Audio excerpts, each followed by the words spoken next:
What's going on, everybody, man? Welcome back to another edition of Her Game, Her Way women's basketball.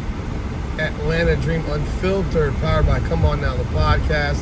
This is a car episode because I'm driving to my homeboy's house to check out the fight tonight, UFC 329. So we are getting this video in right now in the car as we are going on our way. So Atlanta loses to the Portland Fire without Angel Reese in the lineup. But it was way more than that. Once again, the Atlanta Dream rolled back to their typical low IQ basketball. And Carl Smesco once again shows us why he might not be the guy for this job. Medina Okot is forced into action, and all he does is play her 22 minutes. And in 22 minutes, Medina Okot goes for 19 points and 8 rebounds. But yet, you only played her for 22. So Medina Okot plays 22 minutes, 19 points, 8 boards. You needed performances from your guards. You needed Ryan Howard to have a big day. You needed one from Jordan Canada.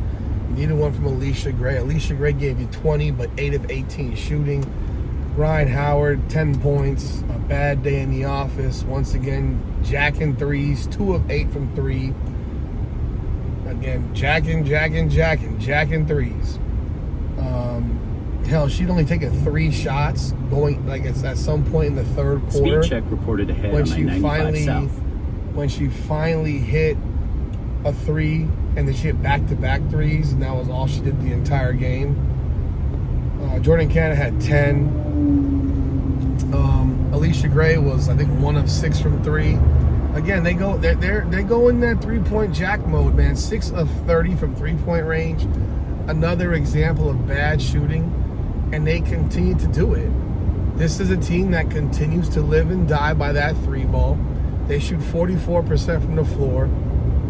6 of 30 from 3, and they actually didn't lose the rebounding battle either. So it wasn't a situation of not getting shots, not scoring points. They scored 92 points. The final score was 102-92.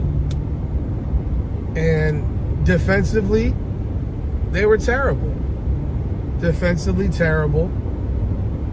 Naz Hillman was okay finally for a little bit. Sika Kone was decent, but of course she's just jacking threes as well. This unit just jacks way too many 3-point shots. They don't attack in the paint. You know, they are best suited on the break. If they can't get stops, it makes it harder for them to get on the break. If they don't cause turnovers, it makes it harder for them to get on the break. But at the same time, you're looking at a team that continues to take back. The Portland Fire, they got contributions from everybody. I mean, you name it, they got contributions from them. Everybody on the team contributed to this game. They shot 60% from the field. They were 50% from 3, 14 to 28.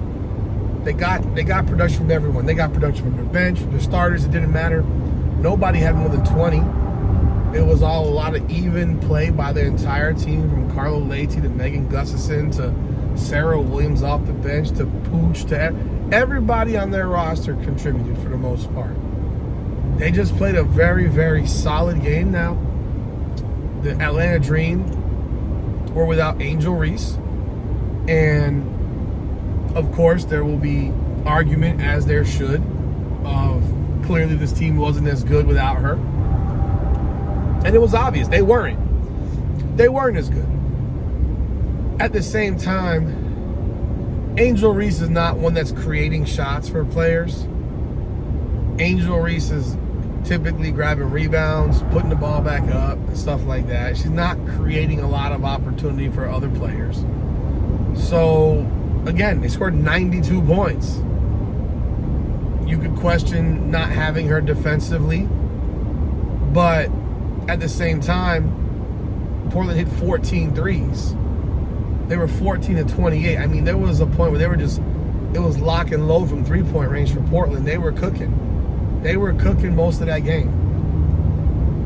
I'm sitting here wondering aloud, why in the world does Medina Olcott not get more minutes?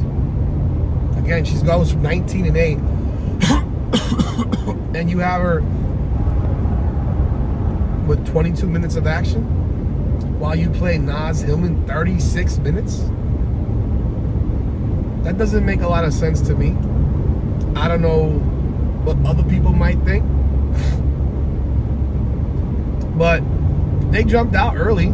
They had a 7-point lead, and by the end of the first quarter, they were trailing. It was not a great performance by the Dream. Again, 44% from the floor, jacking way too many threes. This is the same recipe every single game for this team. You sit here and you're watching it and you're like, are they going to make any changes? I'll call it out again. Ryan Howard, why do you not attack the basket? Why do you constantly settle for perimeter jump shots? Why do you not use your 6'2" frame to dominate smaller guards or bigger or smaller defenders or bigger defenders? Because there's no bigger defender that can stay in front of you, and there's no smaller defender that can keep you out of the paint. And yet, jack another three, jack another three, jack another three. This is the Atlanta Dream's 6th loss in 7 games. They were hoping to start some stuff up, but unfortunately for them, taking a big fat L at home to a team that they beat by 20 in Portland just a few weeks ago. So that's all we got, man. But again, I question, why did Medina Olcott not get more minutes? Why does she not get more minutes? You got a very good game out of her, and you play her 22 minutes. But that's what I noticed from Carlos Smesco pretty much every game. But y'all let me know y'all thoughts in the comments. Hit that like button and subscribe to the channel. It's Atlanta Dream Unfiltered. Powered by Come On Now, the podcast. Come on now.